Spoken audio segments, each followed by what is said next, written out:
Hello everyone, welcome in Kiran learners academy. हम कर रहे हैं आरआरबी ग्रुप डी के प्रीवियस ईयर क्वेश्चन साइंस के। इस वीडियो में कवर करेंगे दोस्तों ये पेपर। हम पहुंच गए सेट नंबर 246 पे। ये क्वेश्चन पेपर पूछा गया था 28/9/2022 को सेकंड शिफ्ट में। ये सारा का सारा इस बुक का वीडियो सोल्यूशन कर रहे हैं इस बुक में हमारी में। ठीक है, आपको 2018 से 23 तक जितने भी रेलवे के एग्जाम हुए हैं सारे क्वेश्चन मिल जाएंगे इसमें। अभी हम कर रहे हैं ग्रुप डी के साइंस के क्वेश्चन। ठीक है, बहुत सारे सेट ऑलरेडी अपलोड कर चुके हैं। अगर आपने वो नहीं देखे वो भी देखिए, क्योंकि ये क्वेश्चन आपके वो हैं दोस्तों जो एग्जाम में पूछे गए थे और आने वाले एग्जाम में भी काफ़ी संभावनाएं हैं, क्योंकि यहाँ से आपका सिलेबस भी रिवाइज होगा सारा का सारा। साइंस की वेटेज अच्छी रहती है ग्रुप डी में और एनटीपीसी में भी। ठीक है, आपका सिलेबस भी रिवाइज होगा, आप नोट्स रिवाइज करिए, प्रैक्टिस करिए। ठीक है, और आपकी क्वेश्चन सोल्व करने की स्पीड भी बनेगी। तो अभी स्टार्ट करते हैं ये सेट।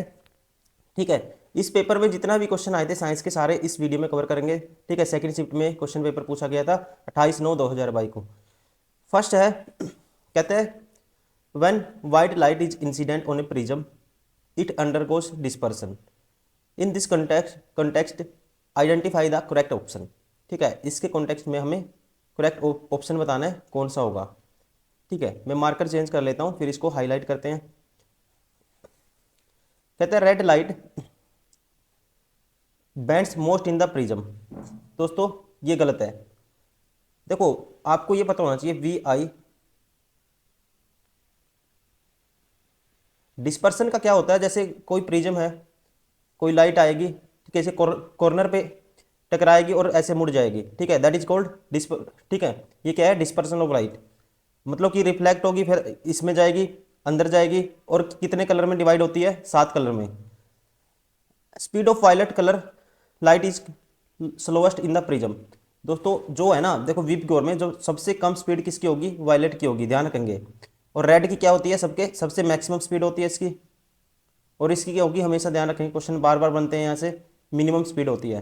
ठीक है, रिफ्रैक्टिव इंडेक्स पूछेगा। अब जिस स्पीड, देखो रिफ्रैक्टिव इंडेक्स का मतलब है दोस्तों मीडियम कितना डेंसर है। ठीक है, डेंस कितना है मीडियम। अब डेंस में है ना, लाइट की स्पीड क्या होती है, कम होती है।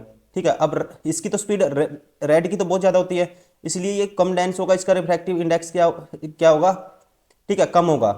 और लेकिन इसकी स्पीड ज़्यादा होती है, क्योंकि और वॉयलेट की स्पीड सबसे मिनिमम बताई है, जैसे मैंने इसका रिफ्रैक्टिव इंडेक्स, ठीक है, म्यू क्या होगा, ज़्यादा होगा इसका। ठीक है ना, क्योंकि ये कम डेंस है। ठीक है, सॉरी ज़्यादा डेंस है इसका, क्योंकि स्पीड यहाँ पे कम है। लाइट डेंस में क्या करती है, स्पीड कम होती है लाइट की, ये ध्यान रखेंगे। तो इसका रिफ्रैक्टिव इंडेक्स होगा जो वायलेट का ज़्यादा होगा। अब नेक्स्ट में कहता है refractive index of violet colour light is maximum. दोस्तों ये सही है। ठीक है, ये सही है। और B B slowest in the prism speed of the violet, speed भी इसकी कम होगी, स्पीड कम है, रिफ्रैक्टिव इंडेक्स में ऑलरेडी बता चुका हूँ ज़्यादा होगा। वायलेट, ठीक है, violet is the top most colour and red is the bottom most colour when the prism is erect. दोस्तों ये क्या है, गलत है। Dispersion is also the reason for the formation of rainbow. ठीक है, रेनबो की फॉर्मेशन में डिस्पर्सन भी एक क्या है, कारण है, ये भी ठीक है। बी सी ई ठीक रहेंगे, तो कौन सा ऑप्शन होगा, option 4 is correct. Question number 2 है, in the given reaction which element act has ion. ठीक है, आयन की तरह कौन रिएक्ट करेगा। तो देखो रिएक्शन है डिस्प्लेसमेंट रिएक्शन का एग्जांपल है, क्योंकि एक डिस्प्लेस होगा दूसरा कंपाउंड बन जाता है। ठीक है, that is called displacement reaction. अभी देखा ना, जो पीबी है दोस्तों ये ज़्यादा रिएक्टिव होता है। ठीक है, किससे, PB more reactive than CU. ठीक है, इससे ज़्यादा रिएक्टिव होगा ये सीयू से, इसलिए ये डिस्प्लेस कर देगा इसको। और किसके साथ, क्लोरीन के साथ अपनी रिएक्शन करेगा। ठीक है, रिएक्ट होगा और क्या बनेगा, PbCl2। क्या बनेगा, PbCl2। और यहाँ पे आयन का काम कौन करेगा, Cl2 करेगा। ठीक है, आयन का मतलब कि जो मतलब डिस्प्लेस होने के बाद पॉजिटिव और नेगेटिव आयन बनते हैं उसे बोलते हैं आयन। ठीक है, जो चार्ज होता है दोस्तों उसे आयन बोलते हैं। तो यहाँ पे ठीक है, इसके साथ कौन फॉर्मेशन कर लेगा, PbCl2 के साथ। ठीक है, तो Cl2 only act has ion, option. ठीक है, आयन मीन्स नेगेटिव चार्ज, तो ऑप्शन कौन सा होगा दोस्तों, Cl2, option 4 is correct. Question number 3, Ravi injured his knee while playing and it was bleeding. After some time he noticed that bleeding had stopped and a dark red clot had plugged the wound. Which type of the cell help in blood clotting, तो इसमें कौन सा cell help करता है, तो ध्यान रखेंगे दोस्तों, इसमें कौन सा हेल्प करता है, प्लेटलेट्स। ठीक है, कौन हेल्प करता है, प्लेटलेट्स। क्योंकि जो ब्लड क्लोटिंग है दोस्तों, ये क्या करती है, ध्यान रखेंगे, इंपॉर्टेंट रोल प्ले करती है, प्रिवेंट करती है। ठीक है, एक्सेसिव ब्लीडिंग को रोकती है। ठीक है, जब कोई आपका ब्लड सेल क्या हो जाएगा, इंजर्ड हो जाएंगे, उनको क्या करेगी ये, ठीक है, रोकेगी, तो ब्लड बहने से रोकेगी। ठीक है, तो इसमें किसका रोल होता है, प्लेटलेट्स का। Option second is correct. ठीक है ना, प्लेटलेट्स क्या है, एक ब्लड सेल है, कह सकते हैं, टाइप ऑफ ब्लड सेल है। ठीक है, ये रक्त का जो थक्का है जो बनता है, हिंदी में कहते हैं।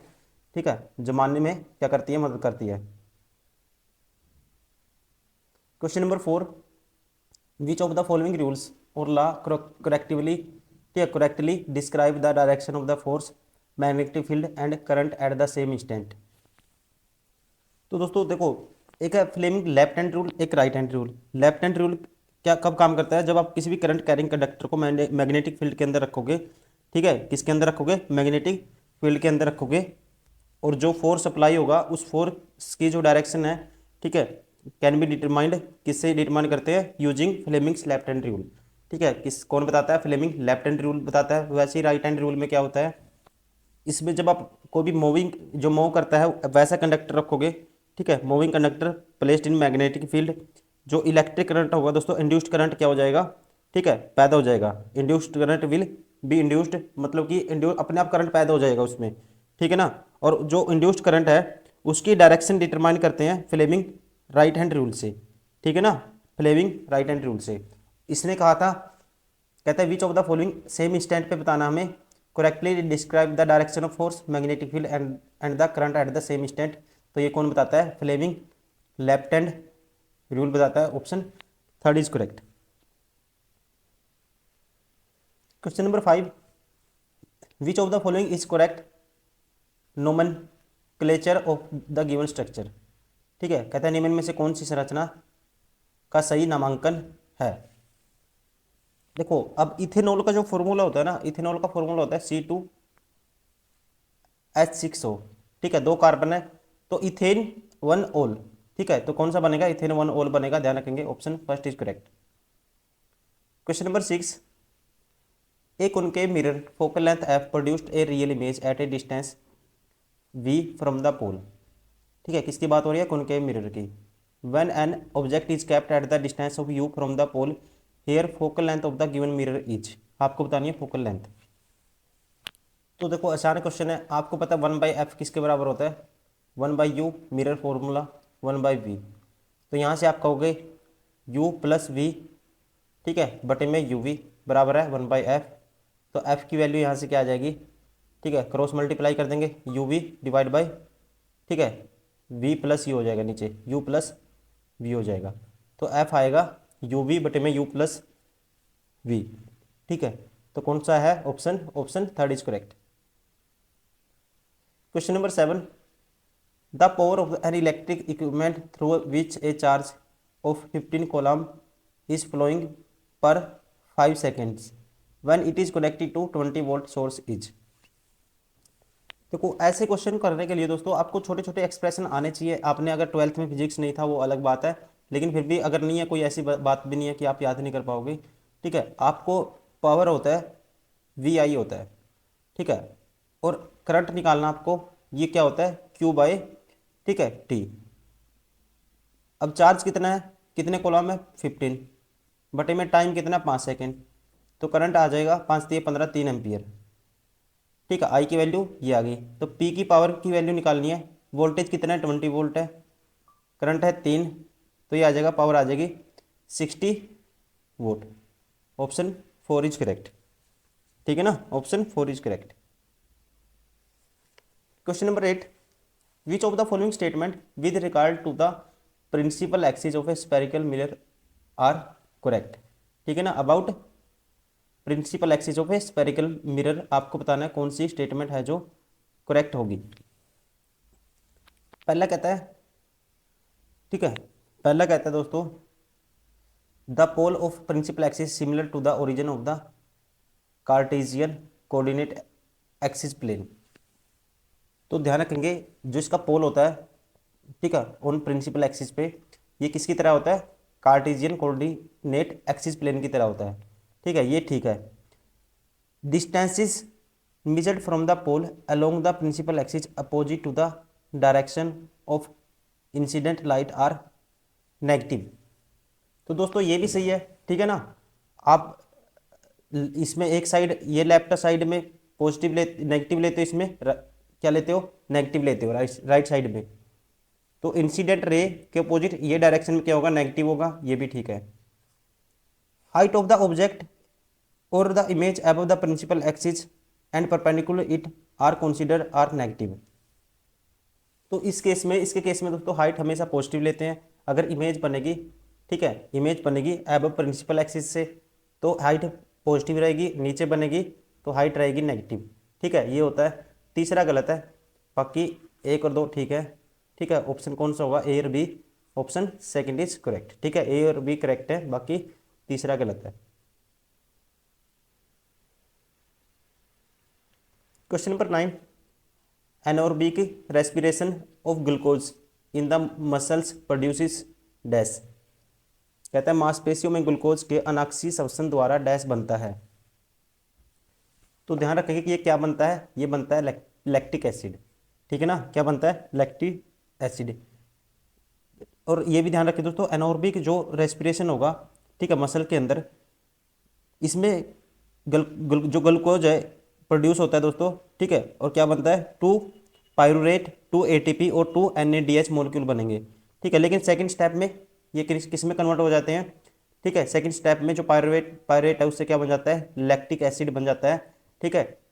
तो कौन सा होगा, ऑप्शन थर्ड, मसल्स की बात हुई है, लैक्टिक एसिड।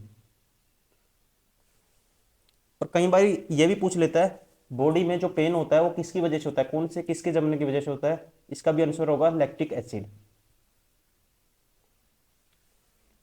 क्वेश्चन नंबर 10 है, which blood cells help in clotting of the blood and the stop bleeding. दोस्तों कौन है, ये रिपीट हो चुका है क्वेश्चन 2 बारी, ठीक है, कौन है, प्लेटलेट्स, ठीक है। तो इन्हीं को क्या कहा जाता है, इसको थ्रोम्बोसाइट्स भी कहा जाता है, ठीक है, ध्यान रखेंगे, option third is correct. Question number 11, which hormone helps the body to adjust to stress when one is very angry, embarrassed और वरीड। कहता है जब कोई बहुत क्रोधित, शर्मिंदा या चिंतित होता है तो ऐसे में कौन सा हार्मोन तनाव को समायोजित करने में शरीर की मदद करता है। तो ये हार्मोन है दोस्तों, इसको फाइट और फ्लाइट हार्मोन भी कहा जाता है, इसका नाम है एड्रेनलिन, ठीक है, option first is correct, adrenaline, ठीक है। ये क्या करता है, एड्रेनलिन है जो, एड्रेनालिन है जो, ये क्या करता है, ठीक है, ये कंट्रोल करता है इस सिचुएशन को। Question number 12, which of the best option for women about to give birth. क्या है, वह महिला जो बच्चे को जन्म देने वाली है, ठीक है, के लिए सर्वोत्तम विकल्प कौन सा है। फर्स्ट है to give birth in a hospital with good facilities, getting caesarean section surgery to give birth. कहता है बच्चे को निकालने के लिए सर्जरी, ठीक है, सिजेरियन सेक्शन कराना, बच्चे के जन्म से 1 सप्ताह पहले पर्याप्त आराम और पोषण प्राप्त करना, प्रसव में सहायता हेतु प्रशिक्षित नर्स की मदद लेना। तो बेस्ट क्या है ये पूछा इसने, ठीक है, तो ये है बेस्ट है, फर्स्ट रहेगा to give birth in a hospital with good facilities, option first is correct. Question number 13, the mathematical form of Ohm's law is represented has dash, which potential difference I is current through a conductor, R is resistance, ठीक है। तो Ohm's law क्या कहता है दोस्तों, ठीक है, तो आपको बताइए होगा, V equal to I R होता है, तो आई कह सकते हैं, V बाय आर कह सकते हैं, ठीक है। तो कौन सा होगा, option second is correct. Question number 14, what is the pH of neutral solution, ठीक है, न्यूट्रल सॉल्यूशन का pH मान आपको बताना है। न्यूट्रल पे pH की वैल्यू कितनी होती है, ये होती है जी 7, option 4 is correct. Question number 15, if the angle of between the direction of the current following through a conductor and the direction magnetic field is 0, the force F acting on the conductor will be। तो देखो इसको बताने के लिए आपको एक relation पता होना चाहिए, ठीक है। फोर्स किसके बराबर होता है? फोर्स होता है जी BIL साइन थीटा। ये रिलेशन आपको हमेशा याद रखना है, ठीक है। लिख लीजिए या स्क्रीनशॉट आप लेके रखना है इसका। दोस्तों अगर थीटा है ना, अब साइन थीटा, अगर थीटा की वैल्यू कहता है if the angle between the direction of the current flowing through a conductor and the direction of magnetic field is zero, theta zero करोगे, साइन जीरो जीरो, तो force क्या हो जाएगा? Zero हो जाएगा, ठीक है ना। ये करंट होता है, ये कंडक्टर की लेंथ होती है, ये फ्लक्स डेंसिटी कह सकते हैं इसको, ठीक है। और ये साइन थीटा क्या है? एंगल होता है। तो अगर ये जीरो होगा तो फोर्स क्या हो जाएगा? Force acting on the conductor will be zero. Option first is correct.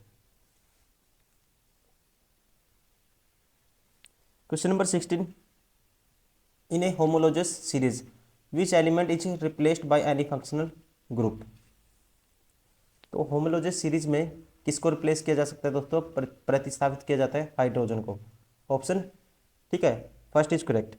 तो ये डिफरेंशिएट कैसे करते हैं होमोलोजस सीरीज को? CH2 ग्रुप से, ठीक है। किससे? CH2 ग्रुप से। Question number 17, which of the following statements for a parallel circuit is true.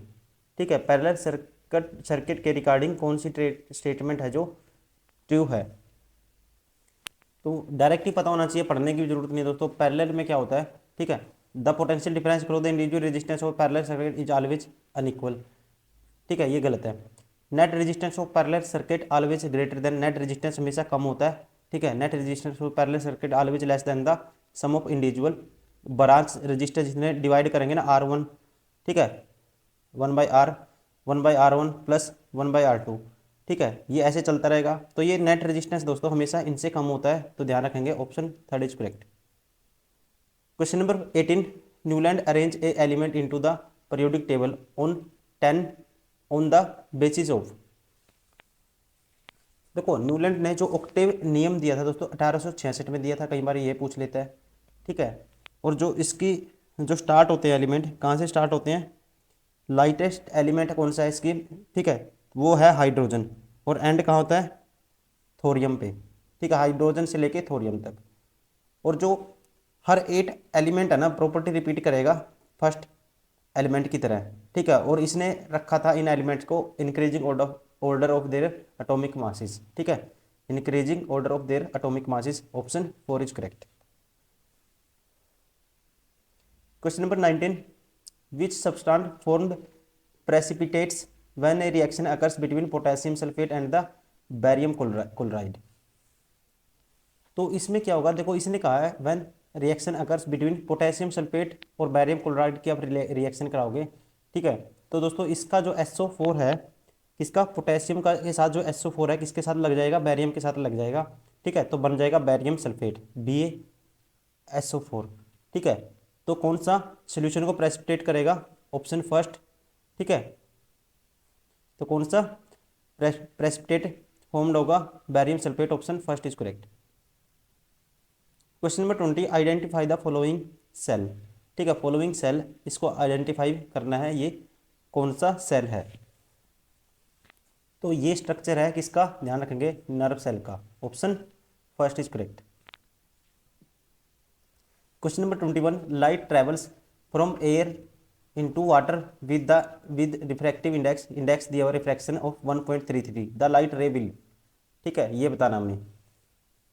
तो एक चीज़ ध्यान रखेंगे दोस्तों, ठीक है, अगर ये रेयर मीडियम है, ये है डेंसर।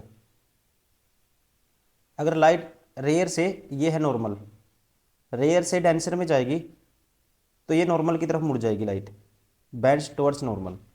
अगर ये डेंसर, अगर यहाँ ऊपर डेंसर लोगे, नीचे रेयर लोगे, डेंसर से रेयर में भेजोगे तो ये नॉर्मल से दोस्तों दूर भागेगी, ठीक है, ये ध्यान रखेंगे। तो इसमें कहाँ से कहाँ जाती है? हवा से जल, ठीक है, मतलब कि हवा क्या है? रेयर है, ठीक है, जल क्या है? डेंसर है। तो रेयर टू डेंसर जाएगी तो नॉर्मल की तरफ, ठीक है, मुड़ेगी, bend towards normal. Option third is correct. Question number 22, which of the following natural resources do we need to use judiciously to prevent intense global warming. कहते हैं तीव्र ग्लोबल वार्मिंग के रोकथाम करने के लिए हमें इनमें से किन प्राकृतिक संसाधनों का उपयोग विवेकपूर्ण ढंग से करना चाहिए, ठीक है। तो कौन से हैं दोस्तों? ये हैं कोयला और पेट्रोलियम। ठीक है, option third coal and petroleum.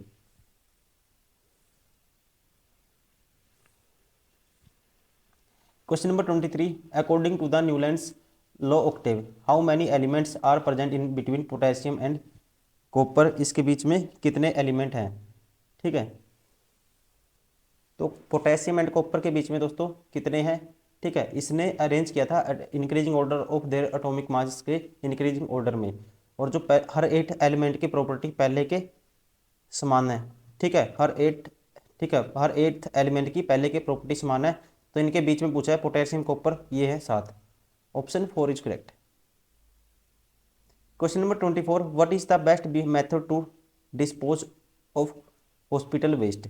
ठीक है, ये कौन सा मेथड इसका बेस्ट है। Sterilise and separate metals from cotton कहता है रुई से धातुओं को अलग करना और रोगाणुओं रहित करना। ठीक है, दूसरा कहता है बरी इट इन डीप ट्रेंचेस पृथ्वीकरण पुनर्चक्रण, इसे गहरे गड्ढों में गाड़ना, जलाने से पहले धोना। तो बेस्ट है दोस्तों sterilise and separate metals from the cotton. Option first is correct. Question number 25, what will be the colour of pH paper when it is dipped in glass. ठीक है, कहता है गैस्ट्रिक जूस, कहता है जठर रस गैस्ट्रिक जूस में डुबोने पर pH paper का रंग कैसा हो जाएगा। तो ये हो जाएगा दोस्तों, ध्यान रखेंगे, रेड। ठीक है ना, क्या हो जाएगा, रेड। अब ये भी ध्यान रखेंगे रेड पेपर, ठीक है, टर्न्स ब्लू जब पीएच क्या होगा दोस्तों, बेस इन नेचर मतलब अल्कलाइन इन नेचर होगा। रेड से क्या हो जाएगा, ब्लू हो जाएगा। और ब्लू से पेपर कब टर्न हो जाएगा रेड में, ध्यान रखेंगे जब नेचर क्या होगा, एसिडिक होगा। ठीक है, तो ट्रिक याद रखना, BR अम्बेडकर। ब्लू से रेड मतलब एसिडिक इन नेचर, रेड से ब्लू मतलब अल्केलाइन या बेसिक इन नेचर। तो ये थे सारे के सारे दोस्तों वो क्वेश्चन जो इस पेपर में सेट नंबर 246 में RRB ग्रुप डी में पूछे गए थे। ये पेपर हुआ था, ठीक है, मैं बता चुका हूँ 28/9/2022 को फर्स्ट सेकंड शिफ्ट में। ठीक है, उम्मीद करता हूँ वीडियो पसंद आई होगी। प्लीज़ लाइक करें, सब्सक्राइब करें, शेयर करें। सबसे ज़्यादा इंपॉर्टेंट आप प्रैक्टिस करें, क्योंकि अभी एग्जाम नज़दीक आपका, यहाँ से आपका सिलेबस भी रिवाइज होता रहेगा। नोट्स अपने बनाते रहो, कुछ चीज़ याद करने की, कोई फॉर्मूला आता है, कोई कॉन्सेप्ट आता है, उसको लिख लीजिए और बार बार इसको प्रैक्टिस करिए। ठीक है, इससे बेस्ट कुछ नहीं है, क्योंकि ये वही क्वेश्चन है जो आपको है ना एक नॉर्मल एवरेज स्टूडेंट से आगे लेके जाएंगे, जो कट ऑफ से ऊपर लेके जाएंगे आपको। क्योंकि देखो मैथ्स रीजनिंग उसमें मोस्टली कंपटीशन मीडियम का रहता है, सभी कर लेते हैं।